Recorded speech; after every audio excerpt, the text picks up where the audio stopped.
پێشتر ئەومان باس کرد کە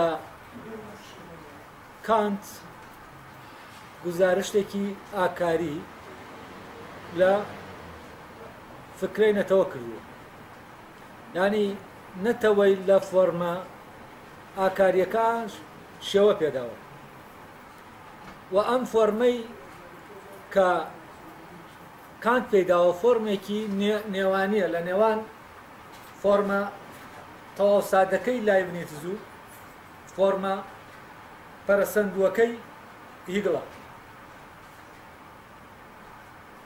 و هیچ تاکو لێرە ئەو کۆمەلگایە ناو نەنراوەنەتەوە، لێرە هیچ تاکو بە شکڵێکی تەواو بەرجەستەکرا و باس ناکرێت. لێرە ناونداوە کۆمەلگایەکی ئەخلاقی، چونکە هیچ تاکو باس لەوە نەکراوە کە باس لەو جیاوازیانە نەکراوە کە سروشت دەیخاتە ناو ئەو پەیوەندیەوە، ئەو پەیوەندیەی پێ تەحدید دەکات. هانی کاتێک کە ئێمە مەملەکەتی ئامانجەکان لای کان دەخوێنینەوە دەبینین ئەو تەنها باسی چی دەکات؟ باسی فرمانەکان دەکات، ئەو فرمانانەی کە لە ناو هەموو ئینسانەکانە یەکن، و کان باسی شێوەگرتنی فرمانەکان ناکات، چونکە ئەو فرمانانە کە لە ناو هەموو ئینسانەکانە یەکن، بەڵام لە ناو سروشتی میلەتێکی دیاری کراوە بە شێوەیەک بەرجەستە دەبن، لە ناو سروشتی میلەتێکی ترا بە شێوەیەکی تر بەرجەستە دەبن، ینی شێوەی بەرجەستە بوونەکەیان جیاوازە. بۆچی نەتەوە فۆرمە کامڵەکەی ئەمەیە؟ چونکە لە ناو نەتەوە ئەو کاتە باس لە چی دەکرێت؟ باس لە فۆرمە جیاوازەکانیش دەکرێت، ینی ئەو فۆرمە جیاوازانەی کە یاسا کەمەکیەکە لە ناویانە هەر خۆیەتی خۆی دەپارێزێت، ینی لە ناویانە لە ناو فۆرمەکانە یاساکەی یەکە، بەڵام فۆرمەکان جیاوازن. ئەلێرە یەکبوون لە ناو جیاوازیە دروست دەبێت. لێرە لە جیاتی ئەوەی مەملەکەتێکی جیهانیە بێ وەکو ئەوەی کە کانت تەسەوری دەکات، تاوان ئەلێرەوەیە کانت تەسەورەکانی لەو بارەیەوە ینی تەسەوری گردوونین، یونیڤەرساڵن. بۆچی؟ چونکە تەرکیزی تەنها لای عەقڵە، لای سروش نییە. ئێمە پێشتر باسمان کرد، وتمان ئەو تیۆرەی کە سروش دەکاتە ئەساس بۆ نەتەوە ئەمە کێشەکانیەتی، ئەمیش عەقڵ دەکات بە ئەساس بۆ نەتەوە، بەڵام کێشەیەکی تری بۆ دروست دەبێت لەلایەکەوە کێشەی سروشتە کە کێشەی مەیلەکانە، کێشەی ئستاتیکایە، ئەو حسە هونەریەی کە لە ناو ئینسانە هەیە، لەگەڵ چیە؟ لەگەڵ حاجیاتە ئەوەی کە مادیە لە ناو ئینسانە. لەبەرەوە لە ناو مەملەکەتەکەی کانتە ئێمە ئەوەی سروشتیە هیچ تەفسیرێکی بۆ نادۆزینەوە، تەفسیری نەکردووە، ئەوەی مادیە تەفسیری نەکردووە. لەبەرەوە ئەو تەنها گرنگی بەچی داوە؟ گرنگی بەوە داوە کە یەکە، نەک بەوەی کە ئەم یەکە، ئەو جیاوازیانەی کە ئەم یەکە تایە بەرجەستە دەبێت. ئەلێرەوە کێشەیەک تەبەن بۆ تیۆرە، ئەم تیۆرە عەقلیەش دروست دەبێت، هەرچەندە لە فێختە و هێردەر و هیگڵ ئەم مەوزوعە دێندێتە ناوە، بەڵام هیچ تاکو فکرەی نەتەوە وەک پێویست لە ناو فەلسەفەی ئەڵمانیشە بەرجەستەبوونی تەواو بەخۆیەوە نابینی، ینی لە ڕووی تیۆری و فکریەوە هیچ تاکو وەکو پێویست نەگەیشتوەتە دوا ئاستی پەرەسەندن و ڕوونی خۆی کە ڕوون بێت. جا ئەلێرە ئێمە چیمان هەیە؟ ئێمە شتێکمان هەیە یەکە کە عیبارەتە لە یاسا ئەخلاقیەکان کە لە ناو هەموو مرۆڤەکانە هەمان یاسان، هەر خۆیانن، لە مرۆڤێکەوە بۆ مرۆڤێکی تر و لە میلەتێکەوە بۆ میلەتێکی تر، لە کاتێکا میلەتانە ڕەنگی پێست و ڕەنگی تەبیعەت و کۆمەڵە شتەیە لە جیاوازە لە ناویانە، هونەریان جیایە، فڵانیان جیاوازە، ینی شێوازەکانی ژیانکردنیان جیاوازە، بەڵام لە عینی کاتە ئەم یاسا ئەخلاقیانە لە ناو هەر گروپێک لەو گروپە سروشتیانە هەمان یاسا، و کان تەرکیز دەخاتە سەر ئەمە. طبعا ئەوە ئینسان دەباتە ناو مەملەکەتی ئامانجەکان شێوازی ژیانکردن نییە، فرمانە ئەخلاقەکان. یعنی ئێستا ژیان بەبێ فرمانە ئەخلاقەکان ژیان بە شێوازی جۆرا و جۆر دەڕوا بەڕێوە. یعنی سروشت بەبێ فرمانە ئەخلاقەکان ئیشی خۆی هەردەکا،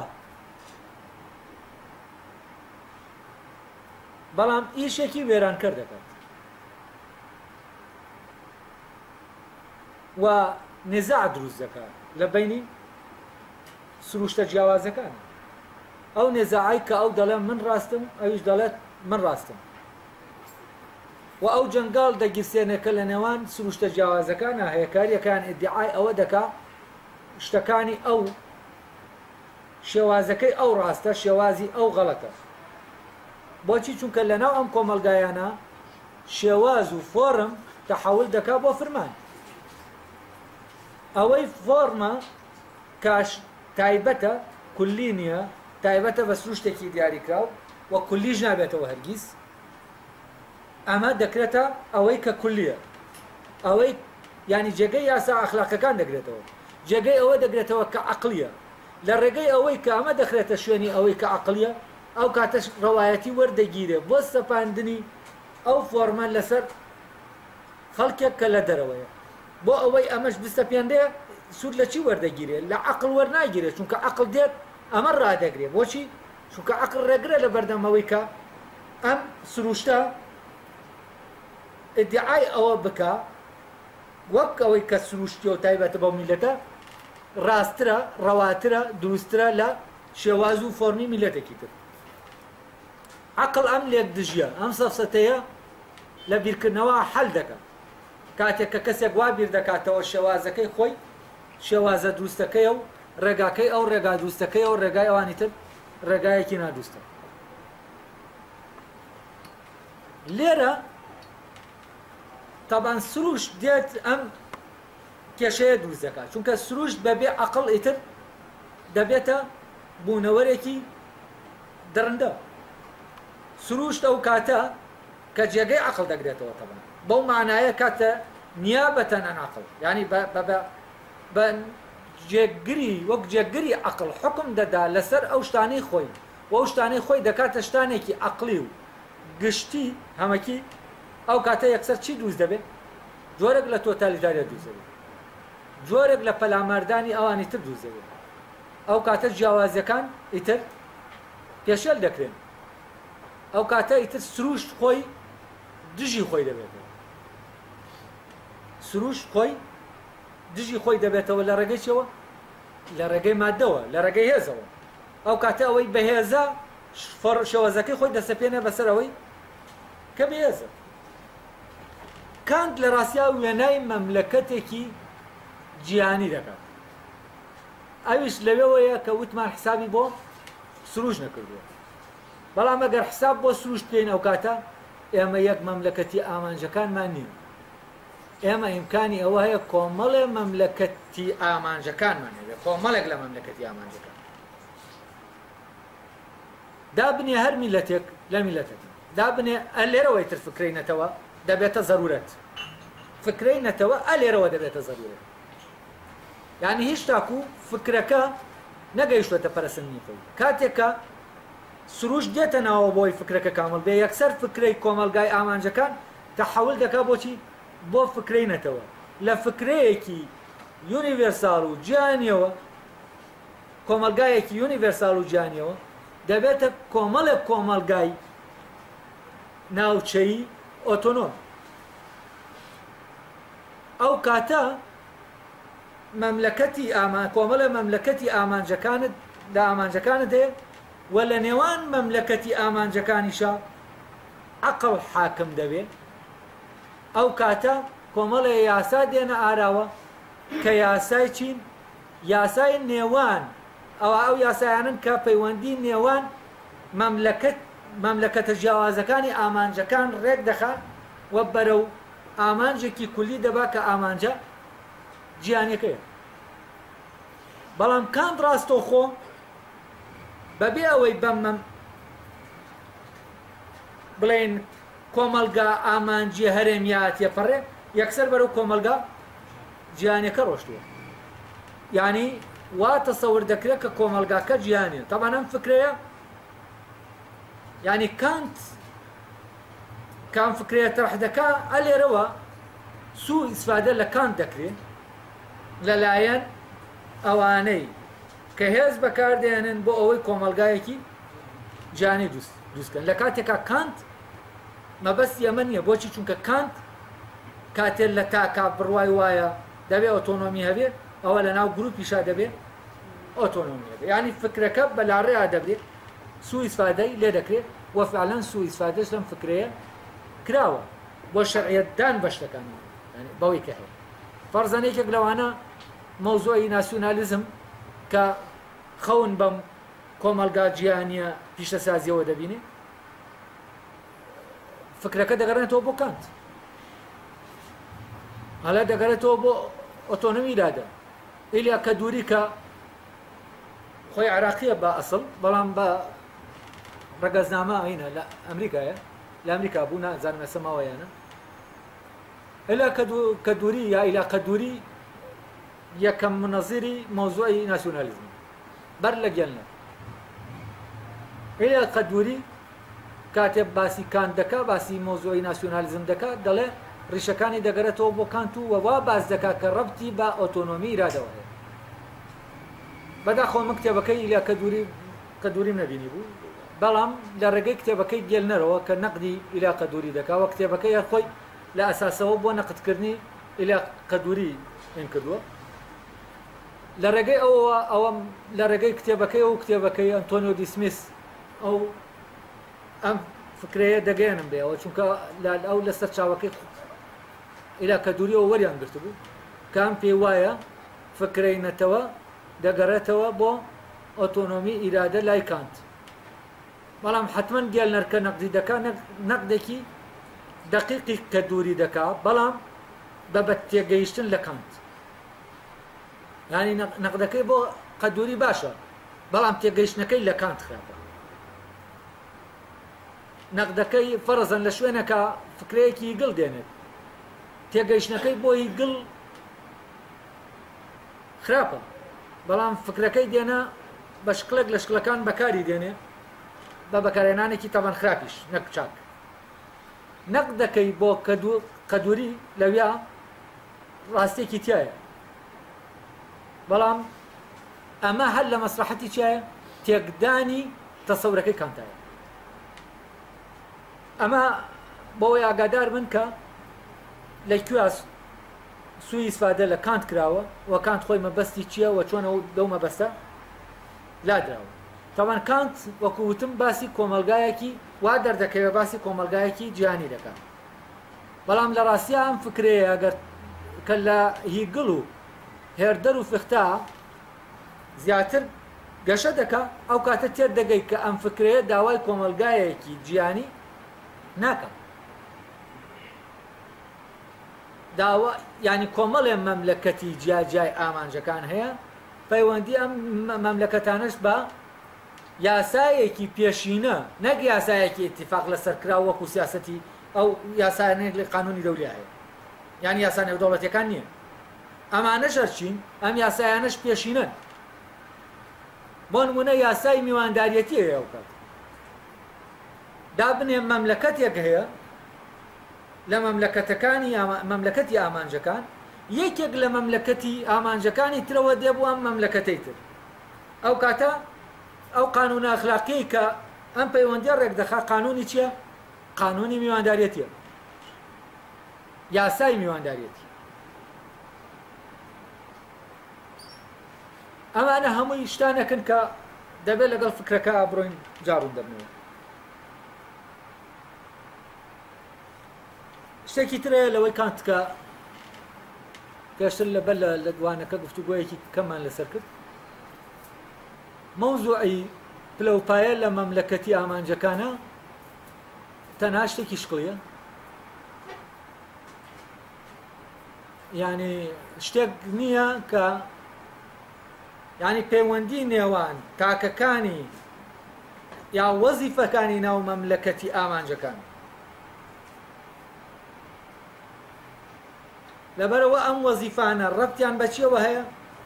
بەبوونی ئەخلاقی ئێمەوە نییە، ڕەبتیان بەبوونی فیزیکی و بایۆلۆژی ئێمەوە هەیە. ئەو وەزیفانە وەزیفەی هەرەمینی، یعنی کەسێ سەرۆکە بەو معنایەی نا لە سەرەوەی و ئاەتر لە خوارەوە و تەنانەت پەیوەندیەکە پەیوەندیەکی دروستەیش نیە، یعنی بەو معنایە کە وەزیفەیە بکەوێتە بەرامبەر وەزیفەیەکی تر. وەزیفەیەک بەوە بوونی هەیە کە ئەوی تر هەبێ. بۆ نمونە ئێستا لە مامۆستا و قوتابیە،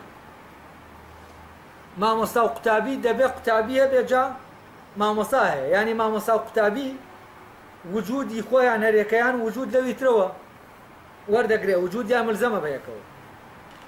لە ناو مەملەکەتی ئامانجەکانە مامۆستا قوتابی نییە، مامۆستا هەیە و قوتابی هەیە، بەڵام مامۆستا و قوتابی پێکەوە نین. ئەم ڕەبتە ڕەبتی بەرامبەربوونەوەیە لەوێ نامێنی. کەسێک قوتابیە بەڵام بۆ مامۆستایەک نا، کەسێک مامۆستایە بەڵام بۆ قوتابیەک نا. ئەو لێرە مامۆسایەتی تەنها وەسیلەی دەرکەوتکردنی چییە؟ کردە ئەخلاقەکانە. ئەو کردە ئەخلاقانەی کە یاسا پێش ئەزموونیەکان دەدرەوشێنەوە بەرجەستەیان دەکەن. ئەوەی گرنگە لای ئەم کەسە ئەوەیە چەند شیاوی ئەوەیە ئەو یاسا ئەخلاقیە پێش تەجریبیانە میتافیزیکیانە لە کار و کردەوەکانیان بەرجەستە ببێت. کەواتە ئەمەی کە بیر دەکاتەوە ئەم تاکە کەسەی ناو مەملەکەتی خودا دایمە بیرکردنەوەی لە کوێیە؟ لە بینی کردەکەیەتی و یاساکایە، لە بینی خۆی و ئەوانی ترانیە. یعنی بیر لەوە ناکاتەوە بەرامبەرەکەی چی جێبەجێ دەکا و چی جێبەجێ ناکات، و مراقب نییە بەسەر بەرامبەرەکەیەوە و لە بەرامبەربوونەوە نیە لەگەڵ بەرامبەرەکەی. پەیوەندیەکە لێرە لە پەیوەندی بەرامبەربوونەوە دەگۆڕێ بۆ پەیوەندی لەگەڵ یەکبوون. یعنی تاکە کەسەکانی ناو مەملەکەتی خودا، مەملەکەتی ئامانجەکان یا مەملەکەتی خودای لای بنیتز، کۆمەڵە تاکن وەکەوە وایە کۆمەڵە کەس بن لە ناو کاروانێکا بن پێکەوە ڕێ بکەن. یعنی زیاتر پەیوەندیەکە ئەلەمە دەچێت کە هەر یەکەیان چییە؟ هەر یەکەیان چاوی لەو ئامانجەیە کە بەرەو ڕووی دەڕوە. وەوانەی لە ناو کاروانەکەن پێکەوە هیچ پەیوەندیەکیان بە یەکەوە نییە، بەڵام لەگەڵ یەکان، یعنی لە بەرامبەر یەکانین. کەس نابێتە عەرقەلە لە بەردەم ئەوی ترا، هەر یەکە بۆ خۆی کەوتۆتە سەر ڕێگا. لەبەرەوە ئەو پەیوەندیانەی کە پەیوەندی وەزیفی و دروستەیی، ئەو پەیوەندیانن کە لەسەر ئەساسی بەرامبەربوونەوە دروست بوون، ئەو پەیوەندیانە چی نامێنێ؟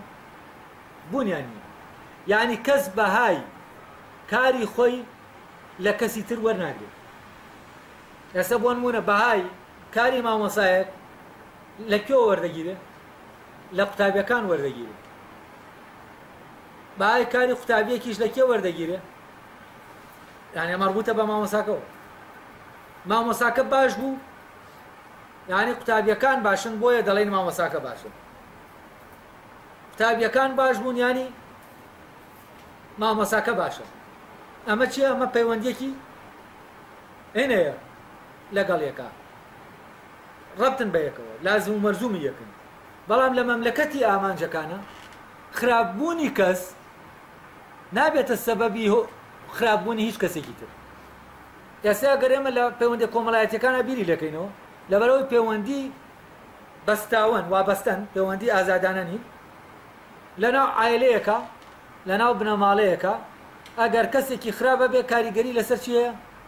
لەسەر کۆی بنەماڵەکە هەیە.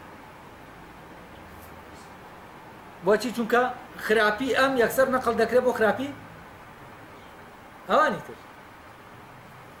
بەڵام لە ناو مەملەکەتی ئامانجەکانە ئەم پەیوەندیانە چییە؟ نین. خراپی کەس نادرێ بەسەر کەسە، چاکی کەسیش نادرێ بە کەس. فلانە کەس چاکە، ئەمە کوڕی فلانە کەسە، کەواتە ئەمیش مادام کوڕی ئەوە کەواتە چاکە، ئەمە بوونی نیە. ئەم لازم و مەلزومە نییە، ئەم عیلەت و معلولە بوونی نییە. ئەمە شتێکی فیزیکیە. ئەمە باوکەکە چاکە کەواتە منداڵەکانیشی چاکە. ئەگەر ئێمە ئەمە لە ڕووی بایۆلۆژی و فیزیکیەوە تەفسیریکەین دەبێ وابێ، مادام باوکەکە چاکە کەواتە دەبێ پڕەکەشی چاک بێ. بەڵام شتێکە لە پشت ئەمەوە وا دەکا کە باوکەکە چاک بێ کوڕەکە خراپ بێ، یا کوڕەکە چاک بێ باوکەکە خراپ بێ، یا فلان. بۆچی؟ چونکە ئەمانە هەر یەکەیان ئەمە چی ساغ دەکاتەوە؟ ئەوە ساغ دەکاتەوە کە هەر ئینسانێک لە ئینسانەکەن هەر بوونەوەرێکی عاقڵ لە خۆیان ئامانجە، یعنی خۆی خراپ بوو خۆی خراپە، نە کەس خراپی دەکا نە کەس چاکیشی دەکا، خۆی چاک بوو خۆی چاکە. وە خراپەی کەس ناچێ بۆ کەس، چاکەی کەسیش ناچێ بۆ کەس. ئەمە بە تەسەوراتی عادی و شابیش لێک داوەتەوە، دەڵێن کەس ناچێتە گۆڕی کەس، ئەڵێ بزن بە قاچی خۆی و مەڕ بە قاچی خۆی. ئەمانە کۆمەڵە تەسەورن کە باسی چی دەکەن؟ باسی ئەو ئۆتۆنۆمیە دەکەن کە هەر شتێک خۆی لە خۆیە ئامانجی خۆیەتی و خۆی لە خۆیە بەرپرسیارە، و هیچ کەس بەرپرسیار نییە لە خراپبوونی هیچ کەسێکی تر، و بەرپرسیاریش نییە لە چاکبوونی لە ڕاست، چونکە کەس ناتوانێت کەس چاکە و کەسیش ناتوانێت کەس خراپکە. ئەمە بنەمای ئازادیە. ئەگەر باتایە ئینسانەکان ئاوا بیران بکردایەتەوە، ئیتر کەس بیری لەوە نەدەکردەوە کەسی تر چاکە، چاکی کە، یعنی خۆی چاک نییە بەس چاکی کە. وە کەس بە ناوی چاککردنەوە پەلاماری ئەویتری نەدەدا. و ئەم بنەمایە تەنانەت لە بیرکردنەوەی میلیشا هەیە، بەڵام ئیشی پێ ناکرێت، لە بیرکردنەوەی دینیشا هەیە، بەڵام ئیشی پێ ناکرێت. ئەمە ئەوە دەگەیەنێت کە ئینسانێک گەر ئینسانێک خۆی لە خۆیان غایەتە و خۆی لە خۆیان بەرپرسیارە، ئەگەر هیچ کەس نەبێت لەسەر زەوی بەس خۆی بێت، چۆن بەرپرسیارە لەوەی کە دەیکات و لەوەی کە لێ ڕوودەدا؟ ئاواش بەرپرسیارە ئەگەر بێت و هەموو دنیا پڕی خەڵک بێەوە و لەناو خەڵکا بێت. بۆچی؟ چونکە دارای ئیرادەیە، چونکە دەتوانێت ئاوا بێت کە هیچ کەسێک نەتوانێت شتێکی پێ بکە، و لە شوێنێکیشە هیچ کەسێک ناتوانێت ڕێگری بکە لەوەی کە ئەم شتێکەیە بیکە.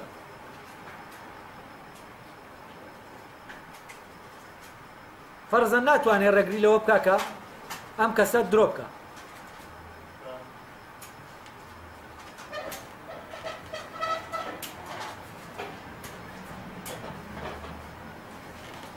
جا لێرەوە کاتی ئێمە ئەمەمان زانی ئەو بنەمایانە تێگەیشتین، ئەو کاتە یەکسەر لە چیش تێدەگەین؟ لەو پەیوەندی تێدەگەین کە پەیوەندی تاکەکانی ناو مەملەکەتی خوددایە یا مەملەکەتی ئامانجەکانی. کاتێک کە کان دەڵێت تۆ هەر کەسێ وەک ئامانج لە خۆیان ببینە کەس وەک وەسیلە سێرمەکە، ئەمە مەبدەیەکی ئەخلاقیە، دەبێت هەرس و کەوتەکەت بە پێی بەڵگە نەویستێ کارکە کە ڕەبت بێ بە مەبدەئەوە. ئەمە بۆەوە نەگرنگی پێدەوە، چونکە ئەمە زامنی ئەو ئازادیە دەکات کە لە ناو مەملەکەتی ئامانجەکانە هەیە. طبعا سێ بنەماکە من بیرتان دێنمەوە. یەکێکیانەوەیە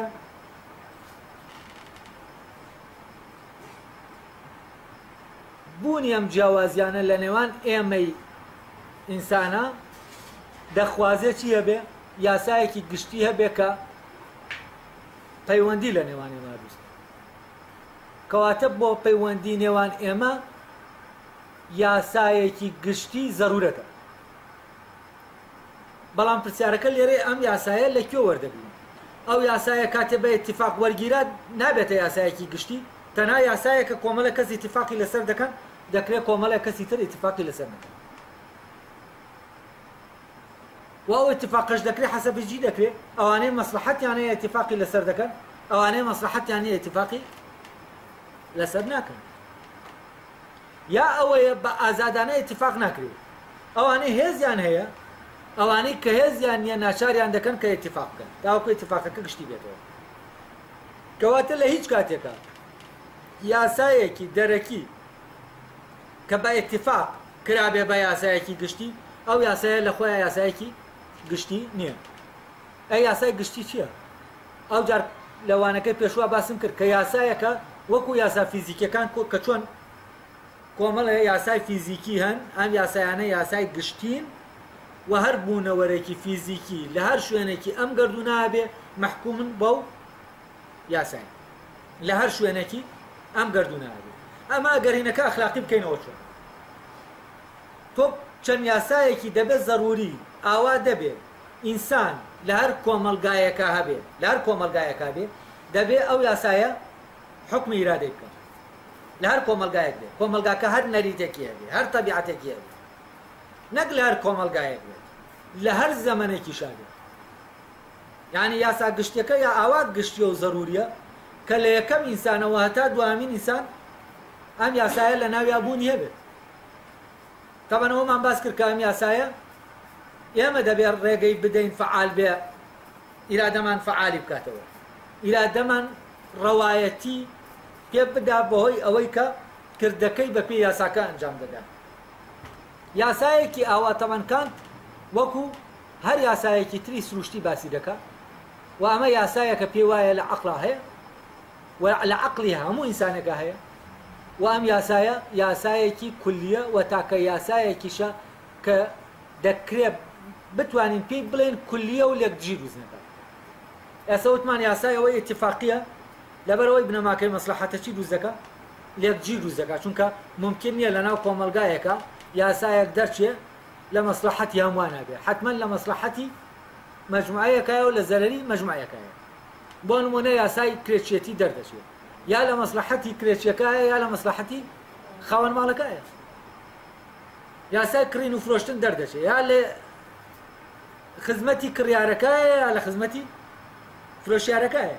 چونکە ئەم کڕیار و فرۆشیارە چین ڕەبتن بە یەکەوە وەکو مامۆستا قوتابیەکە کە باسم کرد بەڵام ئەم یاسا کولیە ئەو ڕەبتانە نایەڵێ کە ئەو ڕەبتانەی نەهێژ ئەو کاتە لە حاڵەتە نسبیەکەی دەری دەکات کە لە حاڵەتە نسبیەکەی دەری کرد لە حاڵەتە وابەستەیەکەی دەری کرد دەیکا بەچی دەیکا بە یاسایەکی ڕەها کەواتە یاسا ئەخلاقەکە یاسایەکی دەبێ یاسایەکی ڕەها بێ و لەو جۆرە لە یاسامان لەناو عەقڵا هەیە کام جۆرە لە یاسا لەناو عەقڵا هەبوو کەواتە بنەمای گشتێتی وەکو ضرورەتێک مادام یاسایەکی وا هەیە یعنی ئەم داوایە داوایەکی سروشتیە سروشتی عەقڵ ناک سروش بە مانای هێنا تەواو مستەڵحەکەکان بەکاردێنن دەکرێن پێ بڵێم چییە یاسایەکە عەقڵ داوای دەکات یا ڕۆحی ئینسان داوای دەکات نەک هینەکانی تر ئەو منطقانەی تر کە لەناو ئینسانە هەن و داوای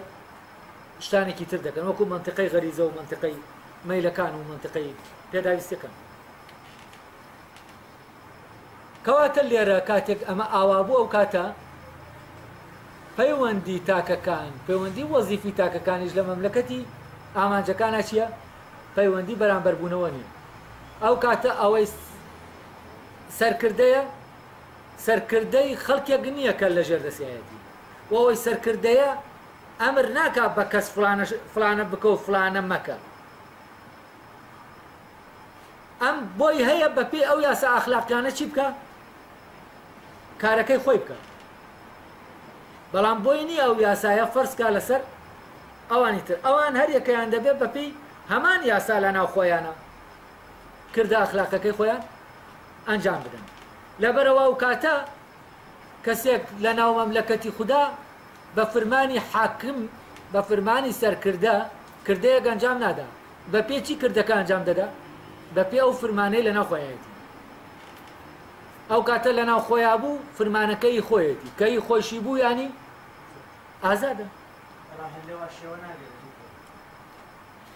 بابا حتمما لەوە شێوە دەبێت ئەم فرمانە دێت لەما شکل دەگرێت بەڵام دەبێت فرمانەکە لەناو خۆیەوە بێ نابێت فرمانەکە لە دەرەوە بێت کە لە دەرەوە هات یەکسەر چی دروست دەگات جەبر دروست دەگات کاتێک کە ئەم کەسە خۆی دەرک بە فرمانەکە نەکا خۆ دەتوانێت شتەکە بکە بەڵام بەبێ فرمانەکە ئەو کاتە بەبێ فرمانەکە کردیانی بە فرمانی ئەوی تر کردوێتی کە بە فرمانی ئەوی تر کردی کەواتە بووەتە وەسیلە بۆ ئەوی تر کە بوو بە وەسیلە بۆ ئەوی تر ئەو بنەمایەت یەک دەشێت کە بنەما ئاساسیەکەیە دەڵێ نابێ هیچ ئینسانێکی تر بکە بە وەسیلە بۆ جێبەجێبوونی ئامانجەکەی تر ئامانجەکە چی بێت کەواتە لێرە کەسەکە دەبێتە وەسیلە لەبەر ئەوە ئەم سەرکردەیە بۆی نییە ئەو یاسایە فەرزکە لەسەر ئەو کەسە چونکە فەرزی کرد ئەو کاتە ئەم دەبێتە وەسیلە بۆ وەدیاتنی یاساکە کە خۆی نابێتە ببێتە وەسیلە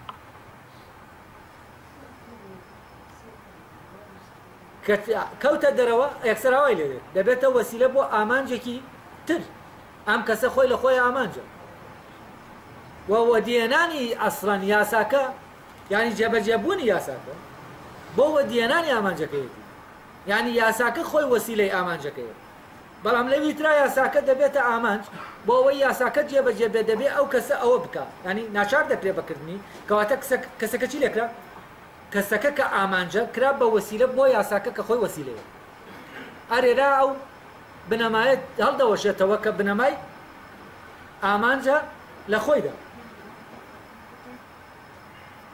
و لێرەوە دەبێتە یاسایەک کە ئیتیفاقی لەسەر کراوە لە یاسا گشتەکە کولیە زەروریەکە لا دەدەن بۆچی چونکە لە ڕێگەی هێزەوە سەپێنداوە ئەم یاسایە لەبەرەوە یاسا لە ناو مەملەکەتی خودا هێزی پێویست نییە بۆ جێبەجێکردنی حکوومەتی پێویست نییە جێشی پێویست نییە پۆلیسی پێویست نییە و ئەمانە یاسای دەرەکی نین تا تۆ بەهێز بیان سەپێنی کە یاسای دەرەکی بوون و بەهێز سەپاندن ئەو کاتە ئەو یاسایانە یاسای مۆزوعی نین یاسای زاتین ئەو یاسایانە کە دانراون بە پێی مەساڵحی کۆمەڵێ دانراون بە پێی مەیلی کۆمەڵێ دانراون لە بەرژەوەندی کۆمەڵێکا دانراون و لە زیانی کۆمەڵێکی تا دانراون و ئێمە بە ئاشکرا لە یاساکانە ئەوەی هیچ دەوڵەتن ئەمە دەبینین کە ئەو یاسایانەی تەشیا دەکرێن لە ڕێگای پەرلەمانەوە هەمووی بە پێی چی تەشیا دەکرێن بە پێی ئەوەی کە لە مەسلحەتی فلانە گروپانیانە نەک لە زەرەری فلانە گروپە لە مەسلحەتی فلانە گروپیانێ بێ مەساڵحی گروپێت حتمما بە پێی مەساڵحی گروپێت گروپەکەی بەرامبەریان چییە لە زەرەری گروپەکەی بەرامبەرە لەبەر ئەوە جگە لە یاسایەکی لەو جۆرە کە باسمان کرد وە جگە لە مەملەکەتێکی لەو جۆرە کە ئەو یاسایە تایە ساریە ینی ئیش دەکا شێک بە ناوی عەدالەت و ئازادی و ئەم شانە نایەتارەوە چونکە کە یاسا بە هێز سەپێندا حەق دەبێ محکەمە یا ئەو شوێنەی کە حکمی تیا دەدێ نابێ حکمی تیا بدێ لە ڕاستیە دەبێ حەقیقەتەکە ڕۆشن ببێتەوە و خۆی ئەو حکمە بێتە ئاراوە ئەمانە تەنها بۆیان هەیە زەمینە سازکەن بۆ ئەوەی ئەو فرمانەی کە هەیە لە ناو هەرێک لەوانە بێتە ئاراوە و حکمەکە دەرچێت ئەوە لێرەشەوە کەس ناتوانێت محکەمەی کەس بکە هەموو کەسێک لە ناو ئەم مەملەکەتە خۆی محکەمەی خۆی دەکات بەل لەوە کەسی تر محکەمەی بکە واو کاتە ئەو داوای هەیە کە حکم بکرێ بە پێچەوانەی ئەوانەی کە لە قانونەکەی تراکە خەڵک کاتێ تاوانێک دەکات ڕادەکات ئەمە تاوان لەگەڵ ئەو فکرەی سکراتی شایەک دەگرێتەوە لە چ لە کۆمار و چ لە گۆرگیاسە کە باز لەوە دەکات ئینسان تاوانێکی کرد دەبێت تاوانەکە لێی پاک بێتەوە بۆەوەی سزایەکەوە باشترە لەوەی کە وەکو بارێک لە ناوخۆیان هەڵیگرێت چونکە ئەمە ژیانی تێک دەدا نەگەوەی کە سزاکە وەرگێت ئێستا من یەک بابەتی تر ماوە ئەوە باز دەکەین و تر کۆتایی بە وانەکە دێنم طبعا یاسای سێم یاسای ڕەوایەتی دان، یعنی هەر ئیرادەیەکی ئازاد ئەم ئاوا دەڵێ خۆی مشەرعی یاساکان، یعنی یاسادانەرە، بەڵام لێرە ئەو مەبەستی یاسادانانی چونکە ئەو یاسایانە دانان دێن، ئەو یاسایانە چی؟ ینی وەسعی نین، ئەو یاسایانە خۆیان هەن نەک مندایان دەن. دەکرێت ئەوەی لێکەن ئەوەی کانت بەم شکلە ڕاستکەینەوە، هەر ئیرادەی تاکێکی لەو جۆرە کە ئامانجە لە ناو خۆیە داواکارە بۆ ئەوەی داخوازی یاسایەکی گشتی دەکا، ئیرادەی ئەم تاکە ڕەوایەتی دەرە بەو یاسا گشتیانە لە ڕێگەی ئەو کردانەی کە ئەنجامی دەدەن. بەو معنایە کاتێک کە ئەو بەو یاسایە ئەو کردەی ئەنجامدا، ئەو کردایەتە ئەو کردەیە ڕەوایەتی پەیدا دەکات. یعنی چی؟ یعنی ئەو کردەیە مادام ئەم ئەنجامی داوە کەواتە کردەیەکی هینە ڕاستە بۆی ئەنجامی داوە، ڕەوایە. لەبەرەوە ئیرادەی تاک بەهۆی ئەو کردانەی کە یاساکە ڕەوایەتیان پێدەدا و ئەمیش ڕەوایەتەکەی ساغ دەکاتەوە، دەیسەلمێنێ. ینی ئیرادەی تاک لە ڕاستیە خۆی یاساکان ڕەوان، بەڵام ئیرادەی تاک ڕەوایەتەکەیان ئاشکا دەکات، تەنانەت ڕەوایەتیشان پێ نادەن، ڕەوایەتەکەیان ئاشکا دەکات. یعنی وەکو یاسایەکی ڕەوا لە ڕێگەی بوونی خۆی و لە ڕێگەی کردەکانی خۆیەوە چی دەکات؟ ئەم یاسایە ئاشکا دەکات. یعنی ئەوەی کولیە لە ناو ئەوەی کە جوزئیە خۆی ئاشکرا دەکات. کە دەڵێن تاک غایەتە لە خۆیە، یعنی چی؟ یعنی جوزئیە، ئەمە شتێکی جوزئیە، ئەم مەبداکە لێرە جوزئیە. بەڵام کە دەڵێن دەبێ یاساکە گشتی بێ، ئەوە چییە؟ ئەوە مەبداکە کولیە. ئەم کولی و جوزئیە یەک دەگرن، لە دەرەنجامە لە ڕێگەی ئیرادەوە ئەم یەک بوونەیان دەردەکەوێت. ئەو کاتە لە ڕێگەی ئیرادەوە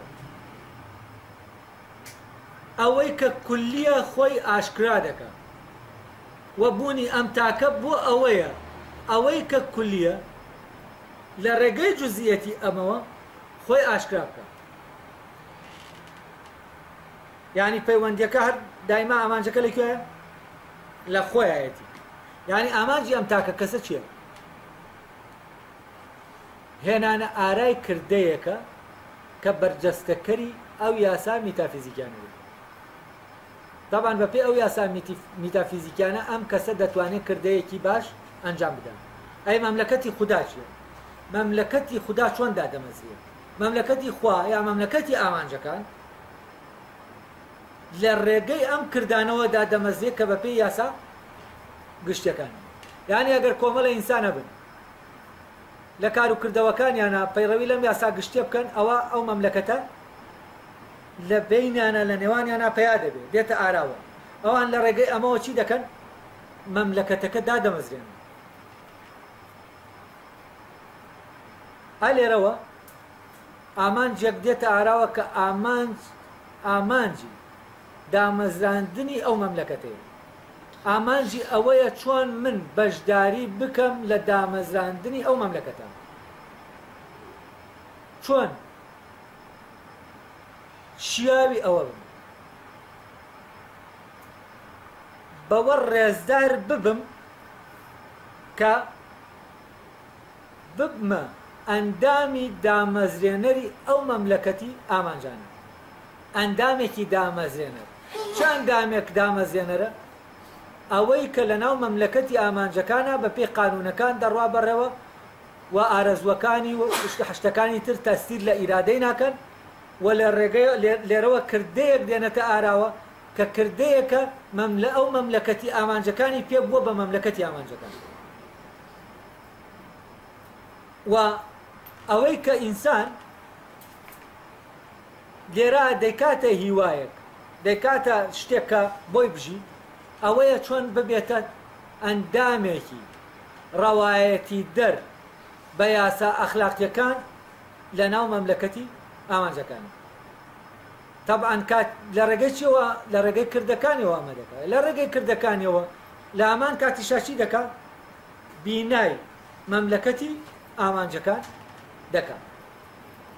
یعنی ئەمە جۆرێکە لە بیناکردن. يعني شتێک نییە حازرە و یاریەکە دەیکەی نا شتێکە لەبوونایە لەگەڵ ئەوەی کە ئێمە ئەم یاسا کولیانە لە هەڵسوکەوتمانە بەرجەستە دەبن و جزئی دەبنەوە لە ئامان کاتیشا مەملەکەتێک بەرەبەرە پەیا دەبێت و گەشە دەکات و دێتە ئاراوە و دەدرەوشێتەوە بوونی ئەوە نییە مەملەکەتەکە هەبێ حازر ئێمەش لە ناو مەملەکەتاکە کۆمەڵە یاسایە جێبەجێکەین و تەواو مەکینەیەک نییە مەملەکەتی ئامانجەکان مەملەکەتی ئامانجەکان مەکینەیەک نییە کە سابت بێ و هەر ئیش بکا و بسوڕێتەوە بخرێتەوە بۆچی چونکە مەملەکەتی ئامانجەکان بە یاسا فیزیکەکان کار ناکە مەملەکەتی ئامانجەکان لە جۆرێک لە پەرەسەندن و گەشەکردن و دەرکەوتنایە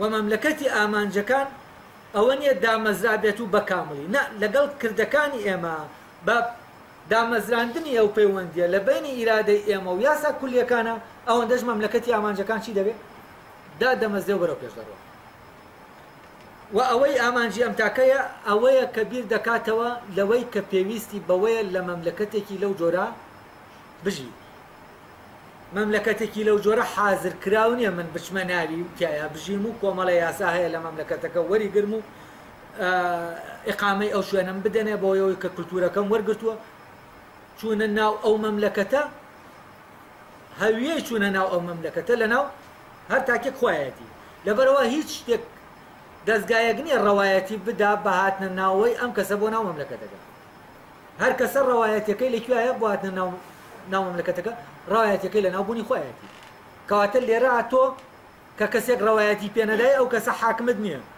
ڕەوایەتی لە چی وەردەگری لەو یاسا کولیانە وەردەگری کە لە هەموو تاکەکانی ناو ئەم مەملەکەتە فعالن کەوتونەتە کار و ئیرادەی هەر یەکەیان قبولی ئەوەی کردووە کە بەو یاسایانە مەحکوم بێت ئەو کاتە ڕەوایەتەکە تۆ خۆشت دەیدەیت و لە عینی کاتیشا چی داوێتی مەملەکەتەکەش داوێتی بۆچی چونکە مەملەکەتەکە عیبارەتە لەو یاسا کولیانەی کە لە میتافیزیکا یارتاکێکە هەیە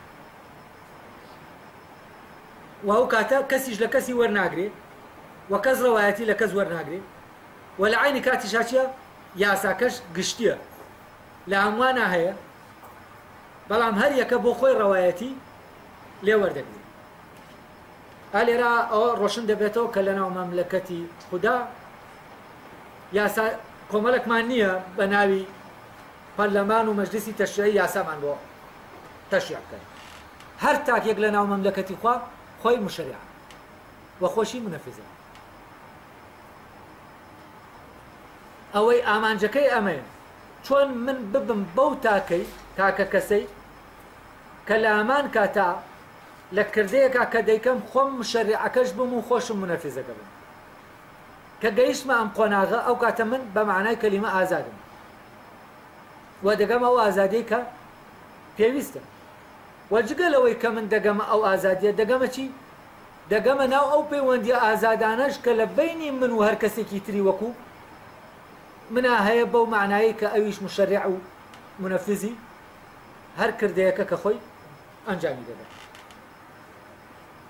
طبعا لێرە کە دەڵێ مشەریع بەو معنایە قانون دادێنێ بەو معنایە ئەو قانونە دەدۆزێتەوە لە ناو خۆیان نەک دایدێنێ بەو معنایە دەرک بەو قانونە دەکا و لە عینی کاتا ئیرادەی دەخاتە ژێر حکمی ئەو قانونە و تەنفیزی دەکات لەبەرەوە لێرە کەس حکمی کەس تەنفیز ناکا بەڵام لە عینی کاتیشا هەموویان هەمان حکم تەنفیز دەکەن ئەمان حکم تەنفیز دەکەن بەڵام کەس حکمی کەسیش تەنفیز ناکات ئەمە تەناب بەم شێوەیە دەتوانین بیری لێکەینەوە کە چۆن ئەمە چونکە هەست دەکەین لێک دژیە چۆن هەموویان بە ئەمان یاسا حکم دەکرێن و کەچی هەر کەسەش یاساکەی خۆیەت و تایبەتە بەخۆی چونکە کە تایبەت بوو بەخۆی ئەو کاتە نابێ هیەوی تریش بێت بەڵام نا ئەم یاسایە کولیە جزئی بوونەوەی ئەم یاسایە لە فۆرمێکی دیاری کراوە ئەم خۆی فۆرمەکەی دەداتێت فۆرمی جێبەجێکردنی فرمانەکە ئەم کەسە خۆی دەیداتێت لەبەرەوە لەو شوێنەوە دەتوانین بڵێین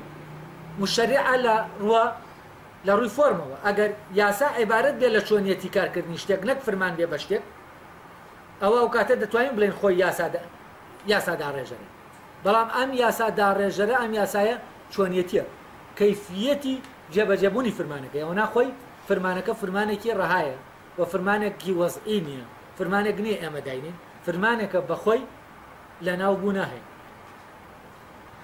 ئێستا دێمە سەر مۆزوعی کەرامەت ئەمەش دوا باز دەبێت لە باسەکەی لە مەملەکەتی ئامانجەکان. ئێمە پێشتر وتمان ئیرادە نابێت لەژێر حکمی عاتفە و سۆز و وەستەکان نابێت، ینی فرمان لەوە لێرە وەرگێ وابەستە بێ بەوەوە لە فرمانەکانە، تەنانەت نابێ وابەستەش بێ بەوەی ئستاتیکیە، یعنی ئەوەی خۆشیەکت پێ دەدا و بەڵام هیچ مەبەستێکیش لە پشتیەوە نییە. هونەر کە ئاوا دەیبینین کە ئەویش وا دیارە کە ئامانجەکەی لە خۆیان بێ، بەڵام ڕاستە ئامانجەکەی لە خۆیەتی، بەڵام ئەم ئەوەی کەم هونەرەی لێوە دیاتوە ئەمە ئستاتیکایە. ئەو لێرەین دەڵێ ینی چەند شتێک لەبارەی ئەوە دەڵێ کە شتانێکن دەبێ ئێمە لەوانە ئیرادەمان پێشتر باسی کردو کە لەوانە پاک بووێتەوە، اینجا باسی بەهای ئەم شتانە دەکا و بەهای کردەی ئەخلاقی دەکات. ئینسان کە ئەخلاقی بوو چی تایە، واگەر ئەخلاقی نەبوو چی لە دەستدا.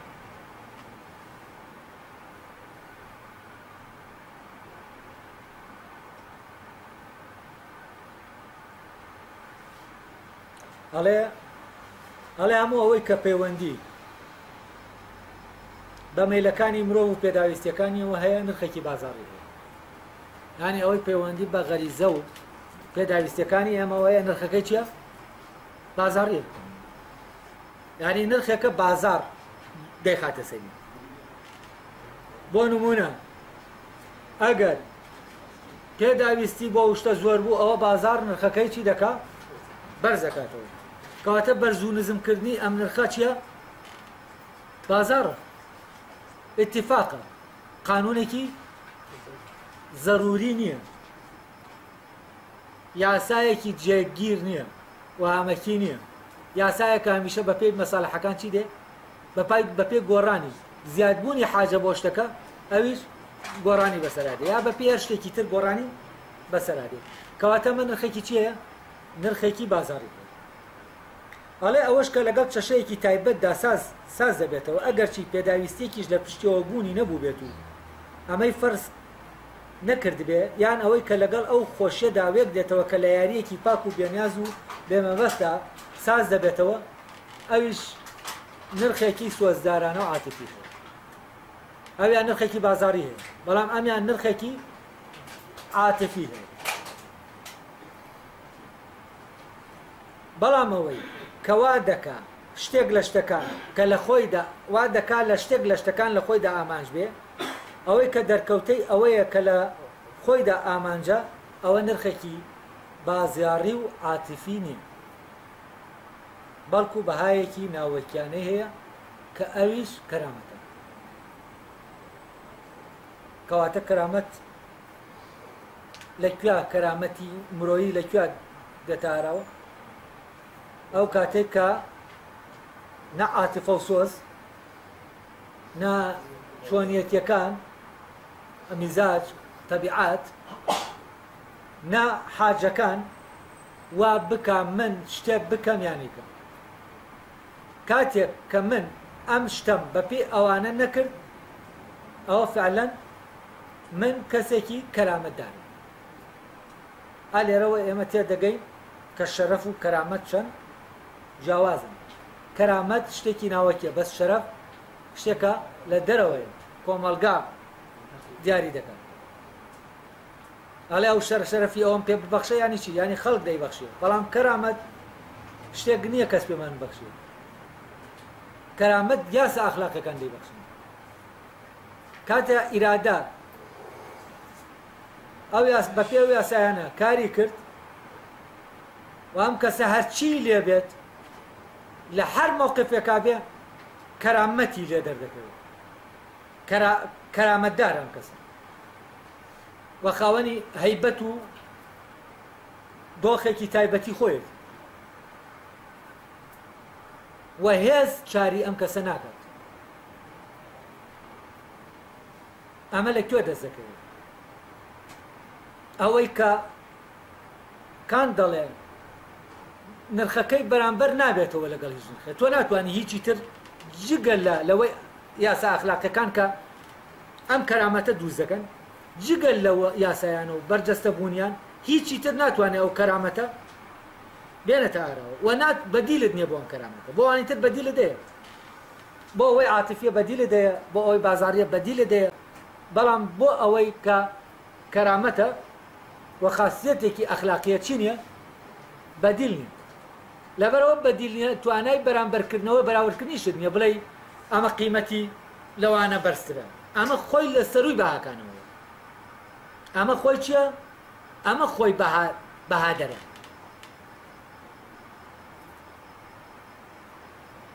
و ئەمە مەوزوعی کەرامەتە کەرامەت بەهایە نرخ نییە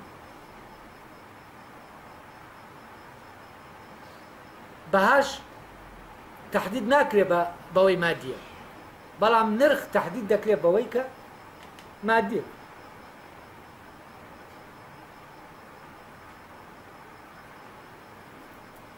طبعا لێرە دەڵێ ئینسانی بوون و ئەخلاقی بوون هەردووکیان هەمان شتن بۆچی؟ چونکە ئەو دوانە وا لە مرۆڤ دەکەن کە کەرامەتدار بێت و لێرەوە ئیتر دەکرێت باسی تیۆری کەرامەت بکەین کەرامەت بەڵام ئەو لێرە حتمما مەوزوعەکە هەر ئەوەندە باز دەکات لەبارەی مەوزوعی بەهای کردەی ئەخلاقیەوە ئەڵێ تەبەن لێزانین و کۆشش بەهایەکی بازاریانەوە کەسێک لە شتێک لێزانە و زیرەکە و یا ئیشێکی ڕێک و پێک دەکا و باش دەیکا و لە ئیشاینە ئەمانە چیە ئەمە بەهایەکی بازاریان هەیە مەملەکەتی خەیاڵەکاریەکی زیندوو و میزاج نرخێکی عاتیفیانی ئەوەش کە لە هونەرا دەردەکەوێ و ئەو عالەمە خەیاڵیە ئەوەش بەهایەکی عاتیفی و ئەنێ هەیە یانی ئەوەی ئێستاتیکیە طبعا لێرەوە دەڵێت لەبەرەوە مەوزوعی کەرامەت ئێمە نە لەناو تەبیعا دەستمان دەکەوێت نە لەناو هونەرا دەستمان دەکەوێت من طبعا لێرە کێشەم لەگەڵم تەسەوورەی کانتەیە بەس لێرە لەگەڵیان ناڕۆمە لە مەوزوعی کاری هونەریان ڕەبتی بە مەوزوعی ئەخلاقەوە ئەڵێ تەنها طبعا ئەمانە کە ئاوان یانی چی یانی مەرجدارن وابەستەن بەڵام وەفا بۆ پەیمان یا چاکەکاری کە مەرجدار نەبێ چاکەکاریەکی بێمەرج مەرجدار نەبێ بە شتێک لە شتەکان بە شتێکی دەرەکی ینی لە خۆیان چاک بێ لەگەڵ وەفا بۆ پەیمان ئەمە بەهاکەیان لەکوێیە بەهاکەیان لە خۆیان هەیە ینی بەهایەکی ناوەکیان هەیە کەوتت بەهایەکی ناوەکیە یانی چی ینی بەهاکەی لە بەراوردکردن بەوانیترەوە دەست نەکەوتووە بەڵام ئەوەی لە بازارڕ بەهاکەی نرخەکەی بازاریە شتێک بە پێی شتێکی تر هەرزانە وایە ینی بەهاکەی لە خۆیان نییە بە بەراورد لەگەڵ شتەکانی ترە هەرزانە یا گرانە باشە یا خراپە بەڵام کردەی ئەخلاقی ناکەوێتە ناو بەراوردەوە هەی ناتوانین بڵێن کردەیەک ئەخلاقی ترە لە کردەیەکی تر کردەیەکی ڕەهایە بەراورد ناکرێت بۆچی چونکە مادام بەراورد ناکرێت کەواتە بەهاکەی لە خۆیە کە بەهاکەی لە خۆی دابوو و خۆی سەرچاوی بەهاکەی خۆی بوو ئەوە هیچ شتێک ناتوانێت بێ بەهای بکە و هیچ شتێکیش تەبەن ناتوانێت بەهای بدات لێرەوە دەگەینەوە ئەو مەبدا مۆنادەیەی کە لە مۆنادا هەیە کە هیچ شتێک ناچێتە ناوی هیچ شتێکیشی لێ دەرناچێت ئەڵێ سروشت و هونەر ناکرێت دەڵگری شتێکی لەو جۆرە بن کە توانای ئەوەی هەبێت شوێنی ئەوە بگرێتەوە کە ئاکاریە و باکەی لە خۆیدایە ئەڵێ کەرامەت بە هیچ پارسەنگێک پارسەنگ ناکرێتەوە بە هیچ شتێک وەشاوی بەراوردکردنیش نییە لە سەروی هەموو نرخێکەوە بۆچی ئەمە وایە کەرامەت ئەڵێ چونکە ئەوە تاکە شتێکە کە ئیمکانی ئەوە دەدا بە تۆ ببیتە ئەندامێک لە ئەندامەکانی ناو مەملەکەتی ئامانجەکان کە کەسێکی ئازادە و ئەویش بەهاکەی لە ناو خۆیەتی و بەها لە دەوروبەرەکەی خۆی وەرناگرێت و بەشدارە لە دامەزرانی مەملەکەتی ئامانجەکانە کەسێک ئەندامێکی ڕەوایەتی دەرە بە یاساکانی مەملەکەتەکە لەناو مەملەکەتەکە.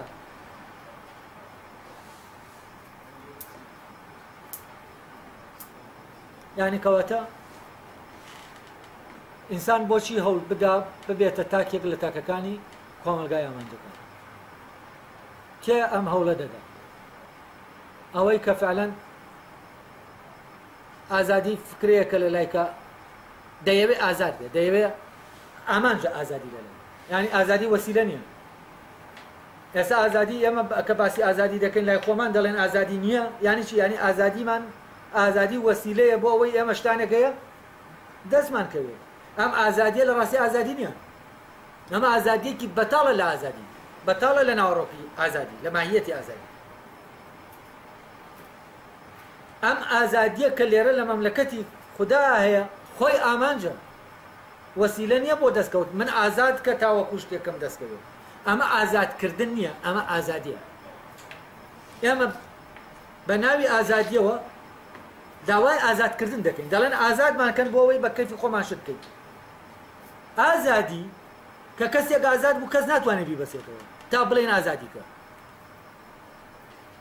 ئەمە ئەو ئامانجەیە کە ئەو کەسە ڕەچاوی دەکە، ئەوەی عاشقە ئازادیە ئیتر بەم معنایە هەنگاو دەنێ بەرەو چی؟ بەرەو مەملەکەتی خوددا. ئەوەی کە خۆی لە خۆیان بە ئامانج دەبینێ و هەر ئینسانێکی تریش دەیەوێت کە لەگەڵ یایەتی و پێکەوەن ئامانجیە بێ لە خۆیان و هەرگیز بیر نکاتەوە لەوەی کە بیکاتە وەسیلە بۆ ئامانجی خۆی و ئەویش بیر نکاتەوە لەمە بیلەوە بکاتەوە چۆن لەگەڵ کەسانێکا بژی کە ئاوا بن نەیکەنە وەسیلە بۆ ئامانجەکانی خۆیان و ئەمیشەوان نکاتە وەسیلە و هەمویان وەکو کۆمەڵی ئامانجی ڕەنگاوڕەنگ پێکەوە بژین. کاتێک کە ئینسان ئەمە دێتە خەیاڵ بیر لە مەملەکەتێکی ئاوا دەکاتەوە، هەرچەندە کە ئێمە بیری لێ دەکەن وەکو شتێکی میسالی دێتە پێشەوەمان، وەکو شتێکی خەیاڵی دێتە پێشەوەمان، وا بیر دەکەینەوە کە ئەمە ئیمکان لە ئیمکانی ئینسانانی. کاتێک ئینسان ئەمەی کرد بە ئامانج و عەقلیەن ئەمەی بۆ ئاشکرا بوو کە ئەمە ئیمکانی ئەوەی هەیە ببێت، ئەو کاتە خۆشی تەنیا بێت ڕێگاکە دەگرێتە بەرەو مەملەکەتی ئامانجەکان و ئینسان هەر خۆشی تەنیا بێت دەتوانێت چی بکە؟ ئەو مەملەکەتە دامەزرێنێت و ببێتە بەردی دامەزراندنی ئەو مەملەکەتە، ببێتە ئەندازیاری دامەزرانی ئەو مەملەکەتە و حتمەن ئەو مەملەکەتە وەکو وتمان پێش ناکەوێت بەسەر تاکەکانیان، تاکەکان بەرەبەر ئەو مەملەکەتە لە ناویان دێتە ئاراوە، یعنی هەمویان بەشدارن لە دروستکردنی.